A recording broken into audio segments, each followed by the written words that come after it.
Hello everyone, Assalamu alaikum. Hope you all are well. By the grace of Almighty Allah, I'm also well.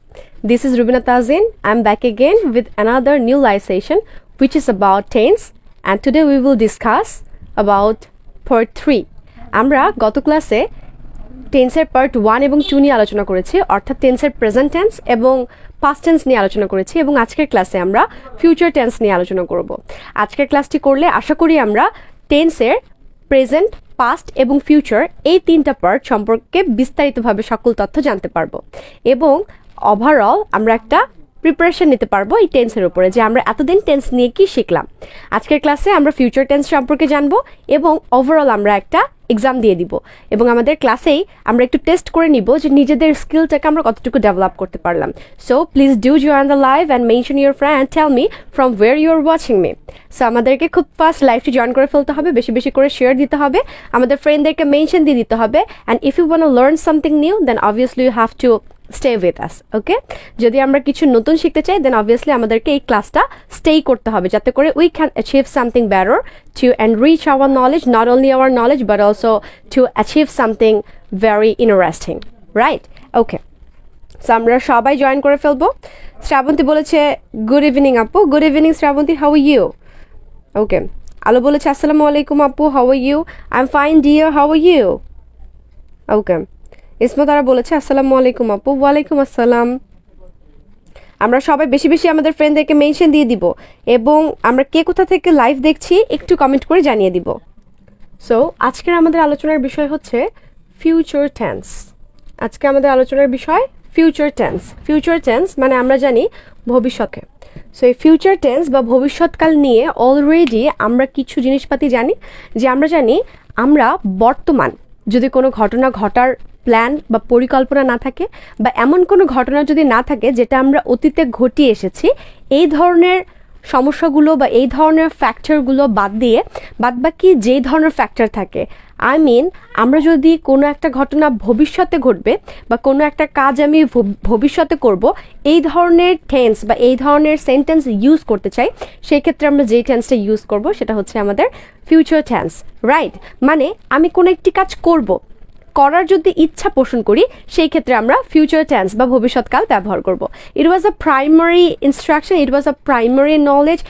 I am starting from initiative as we are starting from zero, so I'm telling the initiative actually. Okay, আচ্ছা, তাহলে future tense মানে হচ্ছে ভবিষ্যৎকাল। যদি আমরা ভবিষ্যতের কোনো একটা বিষয় নিয়ে পরিকল্পনা করি বা এমন কোনো কাজ যেটা ভবিষ্যতে করতে চাই, এখন পর্যন্ত করিনি বা অতীতেও করা হয়নি, এই ধরনের কাজগুলোর ক্ষেত্রে আমরা ফিউচার টেন্স ইউজ করব। ঠিক আছে, ফিউচার টেন্সের ওই সেম আমাদের ফিউচার টেন্সকে আমরা 4 ভাগে ভাগ করতে পারবো: future indefinite, future continuous, future perfect and future perfect continuous. আমি আবারও বলছি, ফিউচার টেন্সকে আমরা 4 ভাগে ভাগ করতে পারবো। একটি হচ্ছে future indefinite, future continuous, future perfect and future perfect continuous. আচ্ছা, তাহলে ফিউচার ইনডিফিনিটে আমরা কি কি স্ট্রাকচার ফেলবো, বা ফিউচার ইনডিফিনিট টেন্সে কোন কোন শব্দগুলো, কোন কোন বাক্যগুলো দেখে বুঝবো যে এটা আমাদের ফিউচার ইনডিফিনিট টেন্স, আমরা একটু দেখে ফেলি। ঠিক আছে, ওকে।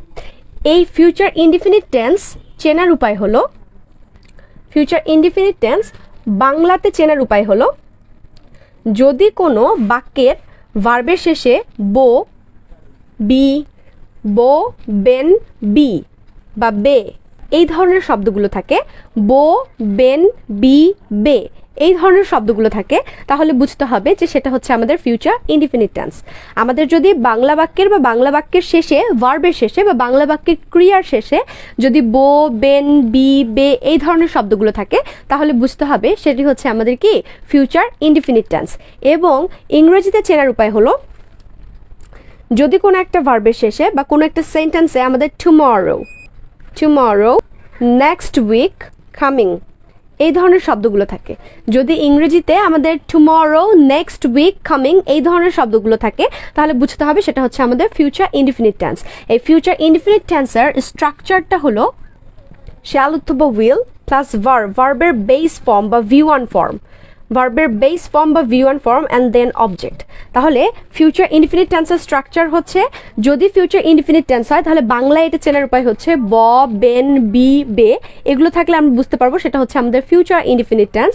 যদি আমাদের ইংরেজিতে থাকে টুমরো, নেক্সট উইক, কামিং, তাহলে সেটা বুঝতে হবে সেটা ফিউচার ইনডিফিনিট টেন্স। এবং এই ফিউচার ইনডিফিনিট টেন্সের স্ট্রাকচারটা হচ্ছে সাবজেক্ট প্লাস শ্যাল অথবা উইল প্লাস ভার্ব, ভার্বের একদম বেস ফর্ম, আমরা জানি বেস ফর্মটাকে আমরা কি বলি, V1 form and then object. ঠিক আছে, আমরা যদি একটা sentence example, as an example যদি আমরা বলি তাহলে আমি বলতে পারি I will go tomorrow. I will go, আমি আগামীকাল যাব। আই উইল গো টুমরো, আমি আগামীকাল যাব। এই যে আমি আগামীকাল যাব, আই উইল গো টুমরো। ওকে, তাহলে এখানে ইংরেজি বাক্যটাতেই টুমরো দেখে বুঝতে পারতেছে এটা হচ্ছে আগামীকাল, তার মানে আগামীকালের কথা বলা হয়েছে, এটা হচ্ছে আমাদের ফিউচার টেন্স বা ভবিষ্যৎকাল, ফিউচার ইনডিফিনিট টেন্স। তো সেই ক্ষেত্রে আমরা ফিউচার ইনডিফিনিট টেন্সের স্ট্রাকচার ইউজ করেছি এবং এইখানে উইল দেখে আমি বুঝলাম এটা আমাদের অ্যাকচুয়ালি ফিউচার ইনডিফিনিট টেন্স। এবং আমি যদি বাংলায় রূপান্তর করি তাহলে আমাদের আসে আমি আগামীকাল যাব, সবার শেষে আমাদের ব ধরনের আসছে। তাহলে আমরা জানি যে যদি আমাদের বাংলায় চেনার উপায় হচ্ছে যদি একটি বাক্যের শেষে বা ক্রিয়ার শেষে ব থাকে, বেন থাকে, বি থাকে, বে থাকে, তাহলে সেটা হচ্ছে আমাদের ফিউচার ইনডিফিনিট টেন্স। তাহলে এখানে সবগুলো শর্তই মেনে চলে। এখন আমরা যেহেতু ফিউচার ইনডিফিনিট টেন্স খুব ইজি পিজি অ্যান্ড আমরা খুব ইজিলি জেনে ফেলেছি, তাহলে আমরা এখন যে কাজটা করবো সেটা হচ্ছে কিছু প্র্যাকটিস করে ফেলবো। So keep your heart breathing and let's get into some practice. Okay, আমরা কিছু প্র্যাকটিস করে ফেলি।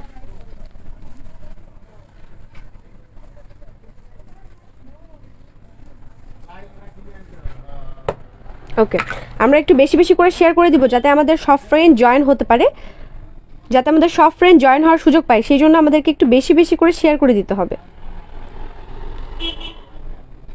ওকে, আমরা একটু বেশি বেশি করে শেয়ার করব যাতে আমাদের সব ফ্রেন্ড জয়েন হওয়ার সুযোগ পায়। হবে এটার ইংরেজি কি হবে, আগামীকাল পরীক্ষা হবে।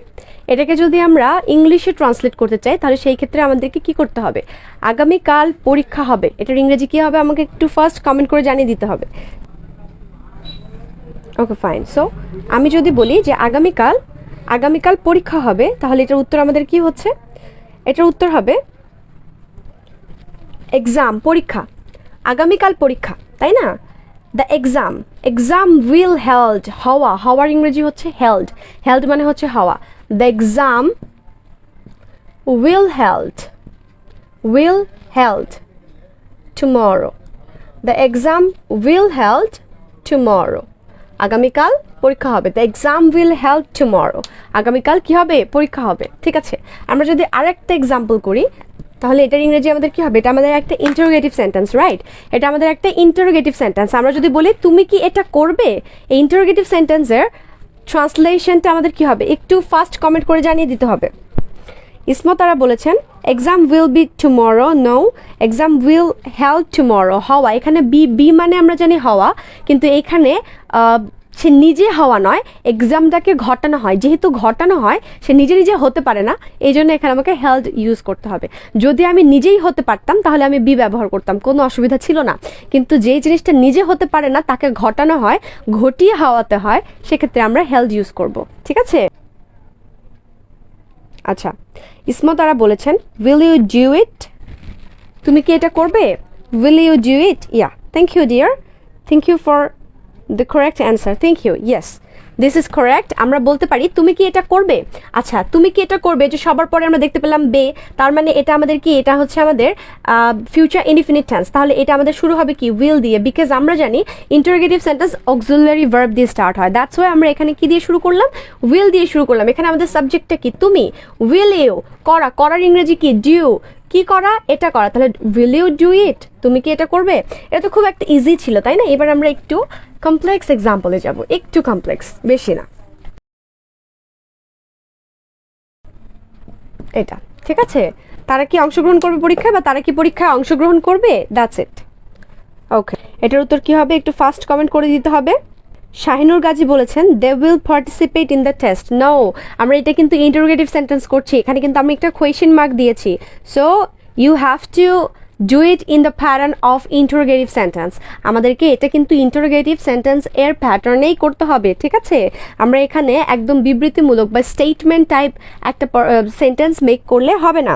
ওকে, স্মতারা বলেছেন will they participate in the exam. Will they participate in the exam, yeah that's correct. আমরা এটা ব্যবহার করতে পারি, will they participate in the exam. তারা কি অংশগ্রহণ করবে পরীক্ষায়? ওকে, উইল দে পার্টিসিপেট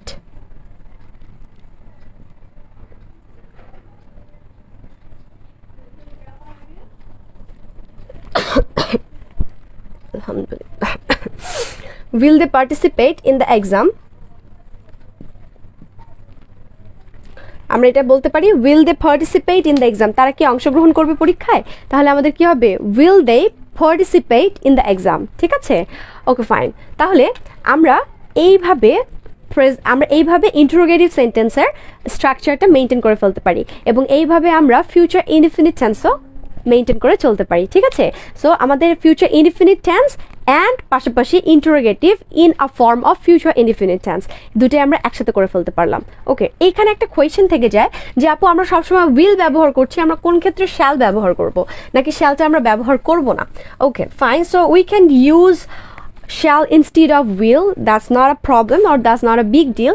আমরা will এর বদলে shall ইউজ করতেই পারি, বাট কিছু কিছু ক্ষেত্রে অ্যাপ্রোপ্রিয়েটলি আমাদের শ্যালটা ইউজ করতে হয় এবং সেটা হচ্ছে যদি আমাদের সাবজেক্ট হিসেবে আই থাকে, আয়ের পরে আমরা উইল ব্যবহার না করে শ্যাল ব্যবহার করাটা বেশি বেটার। সো আমরা ব্যবহার করতে পারি, আমি যদি বলি আই উইল ইট, সো এই ক্ষেত্রে I will it will use না করে আমার বলা উচিত আই শ্যাল ইট।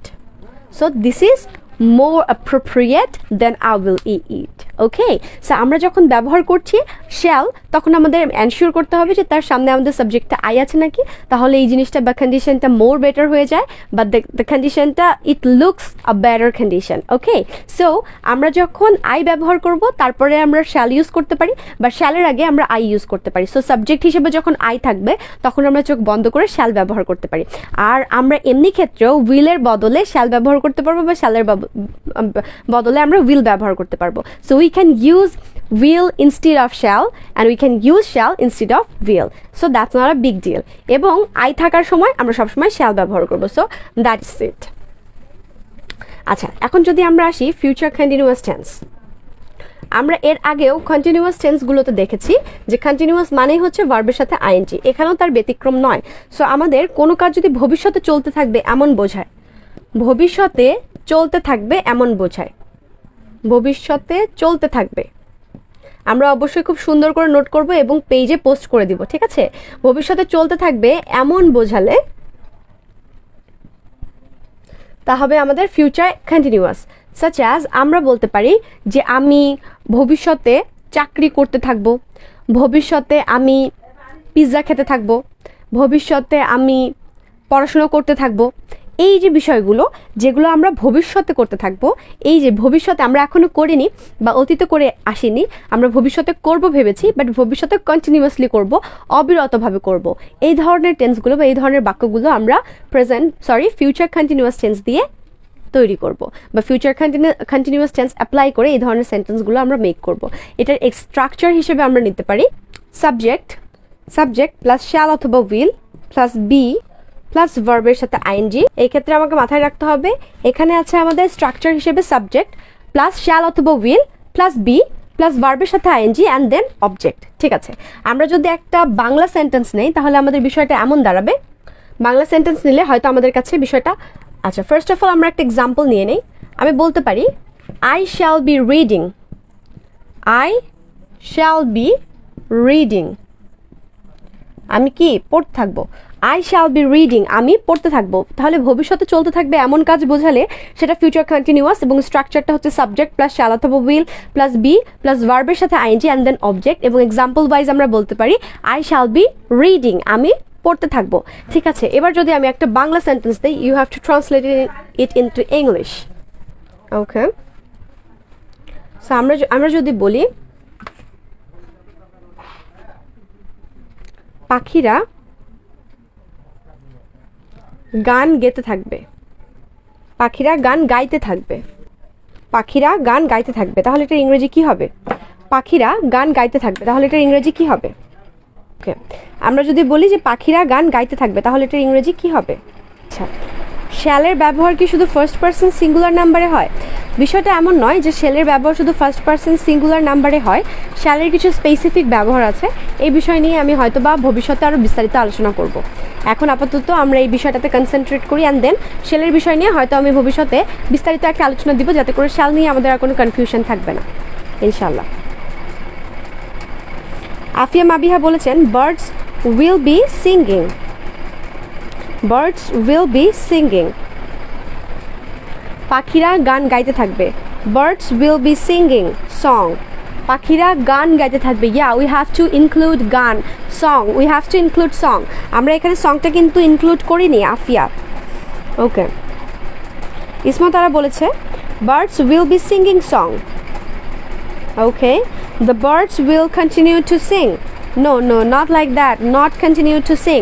আমরা এখানে বলবো কি পাখিরা গান গাইতে থাকবে, যে বিষয়টা ঘটতে থাকবে, চলতে থাকবে, ভবিষ্যতে চলতে থাকবে, সেটাকে আমরা অবশ্যই কন্টিনিউয়াস ফর্মসে লিখব। কন্টিনিউয়াস ফর্মে লিখতে গিয়ে আমাকে করতে হবে দ্য বার্ডস, অর আমরা বলতে পারি যে birds, birds will, birds will be singing a song. Birds will be singing song, পাখিরা গান গাইতে থাকবে। Birds will be singing song, পাখিরা গান গাইতে থাকবে। Birds will be singing song, that's it. Birds will be singing song, পাখিরা গান গাইতে থাকবে, দ্যাটস ইট। ঠিক আছে, সো এই ছিল আমাদের কন্টিনিউয়াস টেন্সের স্ট্রাকচার অ্যান্ড ইউজ। আমরা যদি একটু ফিউচার পারফেক্ট নিয়ে আলোচনা করি, future perfect.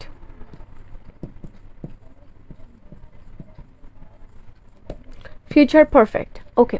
So future পারফেক্টের criteria হচ্ছে ভবিষ্যতে কোনো কাজ সম্পন্ন হয়ে যাবে, ভবিষ্যতে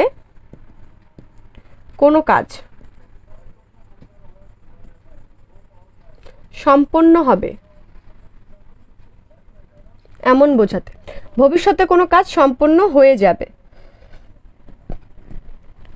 ভবিষ্যতে কোনো কাজ সম্পন্ন হয়ে যাবে এমন বোঝাতে আমরা ফিউচার পারফেক্ট টেন্স ইউজ করব। আচ্ছা, এবং এই ফিউচার পারফেক্ট টেন্সের স্ট্রাকচার হচ্ছে, ফিউচার পারফেক্ট টেন্সের স্ট্রাকচার হচ্ছে সাবজেক্ট প্লাস শ্যাল অথবা will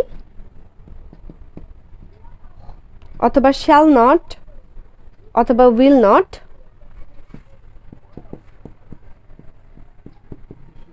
plus have plus V3 plus object. Okay, এই ক্ষেত্রে আমাদের কিছু আইডেন্টিফায়ার আছে, বা আমরা কিছু নির্দিষ্ট জিনিস আছে যেগুলো দিয়ে আমরা আইডেন্টিফাই করতে পারবো যে এই সেন্টেন্সটা হচ্ছে আমাদের ফিউচার পারফেক্ট টেন্স।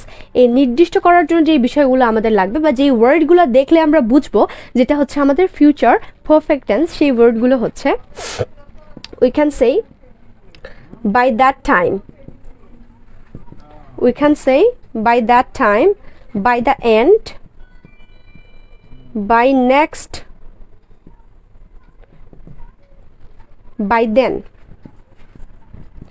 এই ওয়ার্ডগুলো থাকলে আমরা যদি বলি by that time, by the end, by next, by that time, by the end, by next, by then, এই ধরনের শব্দগুলো যদি থাকে তাহলে বুঝতে হবে সেটা হচ্ছে আমাদের ফিউচার পারফেক্ট টেন্স। অর্থাৎ ভবিষ্যতে কোনো একটি কাজ সম্পন্ন হয়ে গিয়েছে, বা ভবিষ্যতে কোনো একটা কাজ সম্পন্ন হয়ে যাবে, ভবিষ্যতে কোনো একটা কাজ সম্পন্ন হয়ে যাবে, একটা সময়সীমার মধ্যে সেটা সম্পন্ন হয়ে যাবে, এরকম যদি বোঝাতে চাই তাহলে সেই ক্ষেত্রে সেটা হবে আমাদের ফিউচার পারফেক্ট টেন্স। স্ট্রাকচার হবে সাবজেক্ট প্লাস শ্যাল অথবা উইল প্লাস শ্যাল নট অথবা shall not plus will not, and then we have to use have plus V3 and then object.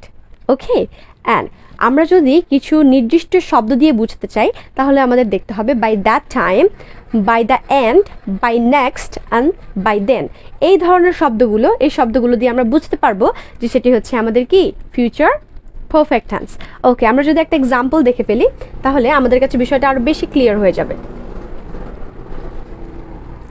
Like as an example we can say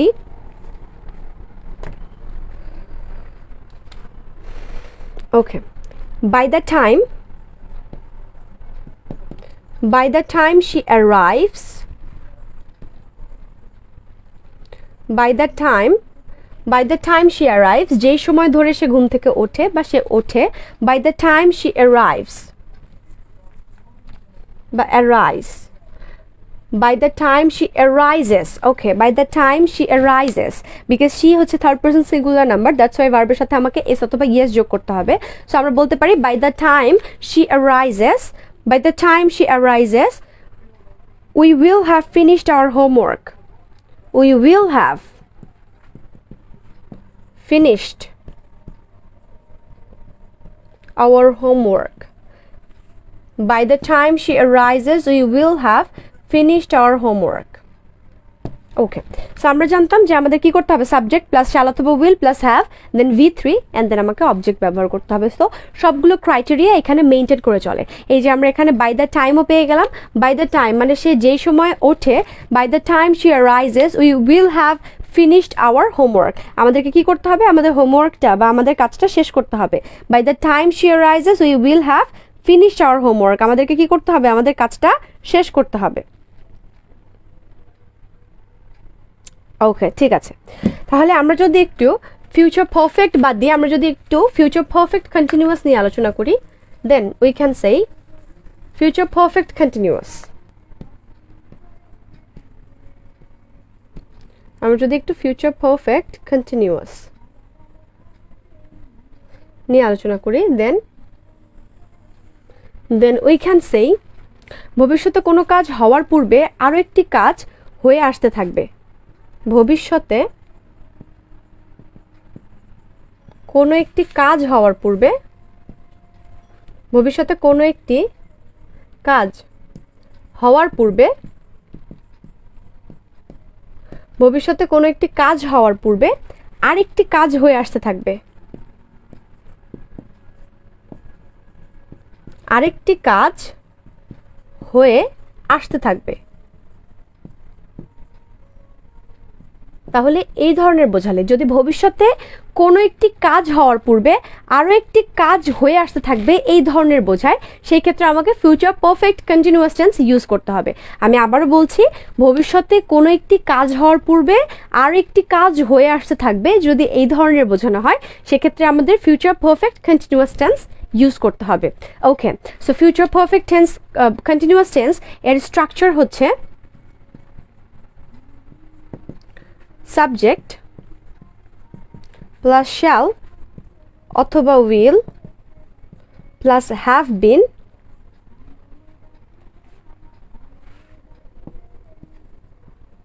plus V3 and then object, sorry, V plus ing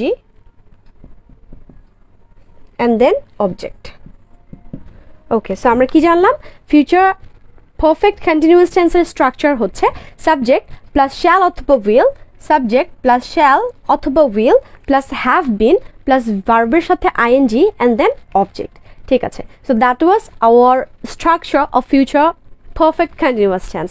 তো এই ধরনের structure maintain করে আমরা future perfect continuous tense apply করতে পারবো। So আমরা যদি একটা এক্সাম্পল দেখি তাহলে এই জিনিসটা এমন দাঁড়াবে, উই ক্যান সে, আমরা বলতে পারি I shall have been working for some time. I shall have been working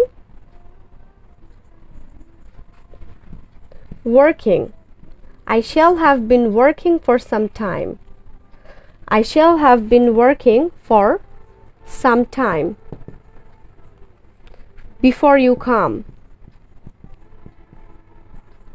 Before you come, তুমি আসার আগে। এই যে আমরা বললাম যে কোনো একটি কাজ হওয়ার আগে যদি অন্য আরেকটি কাজ ঘটতে থাকে এমন বোঝায়, কোনো একটি কাজ ঘটার আগে যদি অন্য আরেকটি কাজ ঘটতে থাকবে এমন বোঝায়, তাহলে সেই ক্ষেত্রে আমাদেরকে ফিউচার পারফেক্ট কন্টিনিউয়াস ইউজ করতে হবে। যেমন এইখানে I shall have been working for some time, আমাকে কি করতে হবে, আমাকে কিছু সময় কাজ করতে হবে। Before you come, I shall have been working for some time, আমাকে কিছু সময় কাজ করতে হবে। বিফোর ইউ কাম, তুমি আসার কিছু সময় আগ পর্যন্ত আমাকে কি করতে হবে, কাজ করতে হবে। So in that case we can say I shall have been working for some time before you come. এবার আমি একটা এক্সাম্পল দিব and you all have to be very careful when you are typing the translation of this sentence. So আমরা এতক্ষণ ধরে practice করলাম, then you have to be very careful to give me the correct answer, okay? আচ্ছা, তাহলে আমি যদি একটা Bangla sentence দেই এই ধরনের যে তোমার পরীক্ষা শুরু হওয়ার আগ পর্যন্ত কি তুমি পড়তে থাকবে? তোমার পরীক্ষা শুরু হওয়ার আগ পর্যন্ত কি তুমি পড়তে থাকবে? ইংলিশটা কি হবে আমাকে একটু ফাস্ট বলতে হবে। তোমার পরীক্ষা শুরু হওয়ার আগ পর্যন্ত কি তুমি পড়তে থাকবে? তোমার পরীক্ষা শুরু হওয়ার আগ পর্যন্ত কি তুমি পড়তে থাকবে? এটা একটু কমেন্ট করে জানিয়ে দিতে হবে আমাকে এটার ইংলিশটা কি হবে। আচ্ছা, তাহলে আমরা যদি বলি যে তোমার পরীক্ষা শুরু হওয়ার আগ পর্যন্ত কি তুমি পড়তে থাকবে, এটার ইংরেজিটা কি হবে আমাকে একটু ফার্স্ট কমেন্ট করে জানিয়ে দিতে হবে। আফিয়া মাবিহা বলেছেন, will you have been reading until your exam starts? will you have been reading, একটু ভুল হয়ে গেল, ঠিক আছে, will you have been reading until, তোমার পরীক্ষা শুরু হওয়ার আগ পর্যন্ত, এখানে আনটিল হয়ে গেল যতক্ষণ না পর্যন্ত, ঠিক আছে, আমরা বলেছি আগ পর্যন্ত। সো আমাকে এখানে একটু কারেকশন আছে, will you have been reading not until, before, not until before, because আমি বলি না যে যতক্ষণ না পর্যন্ত পরীক্ষাটি শুরু হবে ততক্ষণ কি তুমি পড়তে থাকবে, এই বিষয়টি এইভাবে উপস্থাপন করা হয়নি, পরীক্ষা শুরু হওয়ার আগ মুহূর্ত বলা হয়েছে। সো এখানে আমরা যে প্রিপোজিশনটি ইউজ করব সেটি হচ্ছে বিফোর, রাইট? ওকে, আর আমরা আর কি কেউ কমেন্ট করতে পারছি না? আমরা সবাই একটু কমেন্ট করে জানাবো, আমাদের ভুল হোক বা ঠিক হোক আমরা একটু কমেন্ট করে জানাবো। যদি ভুল করি, ভুলগুলোর মাধ্যমে তো আমরা শিখতে পারবো যে কিভাবে আমরা ভুল করছি, কোন কোন জায়গাগুলোতে ভুল করছি এবং কিভাবে এই জিনিসগুলো আমাকে কারেকশন করতে হবে, রাইট? ওকে, ফাইন। সো আমি যদি এটা করে দিই তাহলে আমাদের বিষয়টা দাঁড়াবে যে এরকম, তোমার পরীক্ষা শুরু হওয়ার আগ পর্যন্ত কি তুমি পড়তে থাকবে? will you have been reading, will you have been reading, will you have been reading before your exam starts? will you have been reading before your exam starts? তাহলে এখানে আমাকে করতে হবে কি, will you have been reading before your exam starts, তোমার পরীক্ষা শুরু হওয়ার আগ পর্যন্ত কি তুমি পড়তে থাকবে, সবার শেষে একটা কি question mark. So that was all about our future perfect continuous. So in today's live we learned future indefinite, future continuous, future perfect and future perfect continuous. and আমরা গত 3 লাইভ থেকে টেন্স সম্পর্কে বিস্তারিত আলোচনা করে ফেলেছি। So from the next live we will not talk about tense, we will use the structure of tense in different sentences. আমরা কি করব, এই যে টেন্সের বিভিন্ন স্ট্রাকচারগুলো পড়লাম, এই স্ট্রাকচারগুলো ডিফারেন্ট সেন্টেন্সে ডিফারেন্টলি ইউজ করব এবং এটা নিয়ে যেন আমাদের কোনো অসুবিধা না থাকে, এবং যদি আমাদের রিপিটেডলি কোনো একটা প্রবলেম বের হয় then obviously we will watch the live as it is posted in the group. যেহেতু এটা গ্রুপে পোস্ট করে দেওয়া আছে, সো আমরা এই গ্রুপের পোস্ট থেকে এই জিনিসটা দেখে নিব যাতে করে এখানে আমরা কোনো অসুবিধা ফেস না করি বা আমাদের টেন্স নিয়ে কোনো ধরনের ঝামেলা না থাকে। সো আজকের ক্লাস থেকে আমরা সবাইকে বুঝতে পেরেছি কিনা একটু ফার্স্ট কমেন্ট করে আমাকে জানিয়ে দিতে হবে, নাকি আজকের ক্লাসে আমাদের কোনো অসুবিধা আছে একটু আমাকে কমেন্ট করে জানাতে হবে। ওকে, স্মতারা বলেছেন will you have been reading before, আচ্ছা, will you have been reading before your exam starts? Yeah, that's correct. will you have been reading before your exam starts? That's correct. Fine. So আশা করি আমরা সবাই সব কিছু বুঝতে পেরেছি এবং আমাদের নেক্সট লাইভটি হবে ঠিক বৃহস্পতিবার রাত 10টায় এবং এর মধ্যে আমরা ছোট ছোট কিছু বিষয় নিয়ে শর্ট ভিডিও তো পেয়ে যাবই। সো আমাদেরকে গ্রুপের সাথে টিউন থাকতে হবে যাতে করে আমরা এই শর্ট ভিডিওগুলো একদম মিস না করে ফেলি এবং এগুলোর মাধ্যমে আমরা খুব ছোট ছোট ইংলিশের ভুল বা ইংলিশের মিস্টেক যেগুলো আমরা রেয়ারলি অর ইউজুয়ালি করে থাকি, এই ইউজুয়ালি ভুলগুলোকে যেন আমরা কারেকশন করতে পারি বা অল ক্লিয়ার করতে পারি, সেই জন্য অবশ্যই কিন্তু পেজের সাথে থাকতে হবে আর আমাদেরকে একটু টিউন থাকতে হবে যাতে করে কোনো ধরনের শর্ট ভিডিও বা কোনো ধরনের লাইভ আমরা মিস না করি। আফিয়া মাবিহা বলেছে all clear ma'am and I am grateful to you. Thank